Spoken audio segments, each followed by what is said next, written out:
লাগাতার আন্দোলনের তৃতীয় দিনেও দাবি আদায় না হওয়ায় মঙ্গলবার বিকেলে কেন্দ্রীয় শহীদ মিনার থেকে সচিবালয় অভিমুখে লং মার্চ শুরু করেন বেসরকারি শিক্ষা প্রতিষ্ঠানে কর্মরত এমপিওভুক্ত শিক্ষকরা। সচিবালয় যাওয়ার আগেই হাইকোর্ট মাজার চত্বরে পুলিশের বাধার মুখে পড়ে শিক্ষকদের লং মার্চ।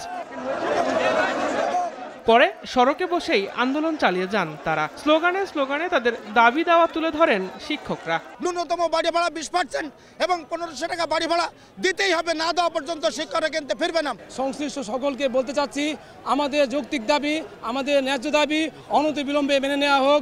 রাতেও অনড় অবস্থানে আন্দোলনরত শিক্ষকরা। শিক্ষা ভবনের সামনে থেকে তারা অবস্থান নেন কেন্দ্রীয় শহীদ মিনারে। সংশ্লিষ্ট দাবির পরিপ্রেক্ষিতে প্রজ্ঞাপন জারি না হলে বিরতিহীন আন্দোলন চালিয়ে যাওয়ার হুঁশিয়ারি দেন তারা। এইরকম তালবাহানা আমরা শুনবো না। আমাদের ভাইদের রক্ত ঝরেছে, আমরা এই রক্ত রঞ্জিত প্রজ্ঞাপন ছাড়া এই রাত্রি থেকে এখান থেকে উঠবো না। অনতিবিলম্বে শিক্ষা উপদেষ্টার পদত্যাগ চাই, এমনকি অর্থ উপদেষ্টারও আমরা পদত্যাগ চাই। শিক্ষকদের সাথে এরকম তামাশা আমরা কোনোভাবেই মেনে নিতে পারছি না। এটা জাতির জন্য এবং এটা কলঙ্কজনক অধ্যায় হয়ে থাকবে। এদিন দুপুরে শিক্ষকদের সঙ্গে শহীদ মিনারে আলোচনা করে প্রশাসন।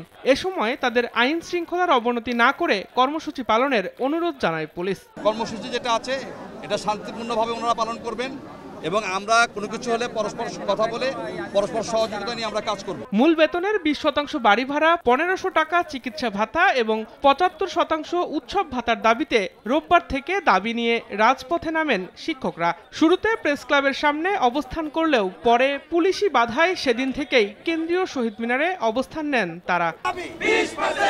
দিন মোহাম্মদ সাব্বির, সময় সংবাদ, ঢাকা।